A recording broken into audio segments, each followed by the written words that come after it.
सद्गुरुदेव भगवान की जय हो। श्री सीताराम सरकार की जय हो। श्री पीपाजी का चरित्र। गागरोनगढ़ नामक एक विशाल किला एवं नगर है। वहाँ पीपा नाम के एक राजा हुए। वे देवी के बड़े भक्त थे। एक बार उस नगर में साधुओं की जमात आई। राजा ने जमात का स्वागत करके कहा, देवी जी को 40 मन अन्न का भोग लगता है। सभी लोग प्रसाद पाते हैं। आप लोग भी देवी जी का प्रसाद ग्रहण कीजिए। साधुओं ने कहा, हमारे साथ श्री ठाकुर जी हैं, हम उन्हीं को भोग लगाकर प्रसाद पाते हैं, दूसरे देवी देवताओं का नहीं। तब राजा ने उन्हें सीधा सामान दिया। साधुओं ने रसोई करके भगवान का भोग लगाया और मन ही मन प्रार्थना की, हे प्रभु, इस राजा की बुद्धि को बदल दीजिए, इसे अपना भक्त बना लीजिए। रात को जब राजा महल में सोया तो उसने एक बड़ा भयानक स्वप्न देखा कि एक विकराल देहधारी प्रेत ने मुझे पटक दिया है। मैं भयभीत होकर रोने लगा। जागते ही राजा ने स्वप्न की घटना पर विचार किया, तब उसे वैराग्य हो गया। अब राजा के सोचने विचारने की रीति दूसरी हो गई। उसे भगवान की भक्ति विशेष प्रिय लगने लगी। राजा ने देवी से माया से मुक्ति एवं भगवत प्राप्ति का मार्ग पूछा। तब देवी जी ने सही बात कही, काशी में विराजमान श्री स्वामी रामानंद जी को अपना गुरु बनाओ और उनके बताए हुए मार्ग पर चलकर भगवान को प्राप्त करो। देवी जी की आज्ञा पाकर राजा ने काशी को प्रस्थान किया। श्री स्वामी जी के दर्शनों की इच्छा से राजा ने जब श्री मठ में प्रवेश करना चाहा तो द्वारपालों ने कहा कि आचार्य श्री की आज्ञा के बिना कोई भी भीतर नहीं जा सकता। आप अपना परिचय दें। इन्होंने कहा, हम गागरोनगढ़ के राजा हैं। जब स्वामी जी से जाकर यह बात कही गई तब द्वारपालों से श्री स्वामी जी ने कहा कि हम लोग तो विरक्त हैं, राजाओं से हमें क्या प्रयोजन। यह सुनकर पीपा जी ने राजशाही वेश का त्याग करके फिर शरणागति की प्रार्थना करला भेजी। देहासक्ति का निराकरण करने के लिए श्री स्वामी जी ने आदेश दिया, कुएं में गिर पड़ो।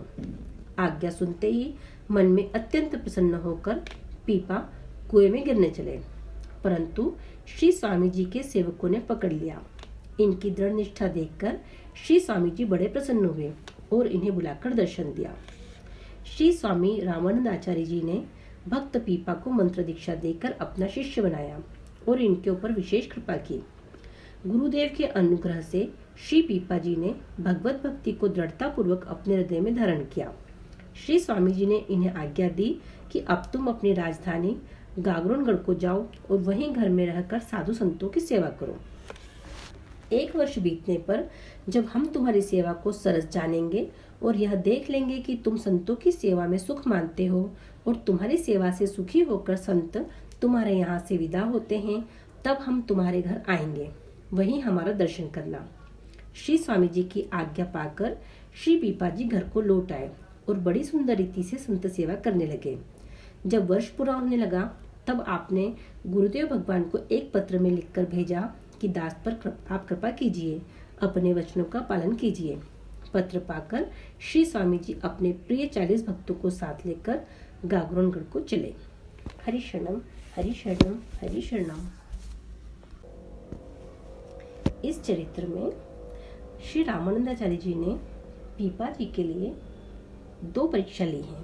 पहली परीक्षा, जब पीपा जी उनसे मिलने के लिए राजा के रूप में आए थे तो श्री रामानंदाचार्य जी ने उनसे मिलने के लिए इनकार कर दिया था, क्योंकि पीपा जी वहाँ राजा बनकर गए थे और राजा भक्त नहीं हुआ करते, क्योंकि उनमें एक प्रकार का अहंकार होता है। इसीलिए आचार्य श्री ने उनसे मिलने के लिए मना कर दिया। किंतु पीपा जी बहुत विद्वान और बुद्धिमान थे।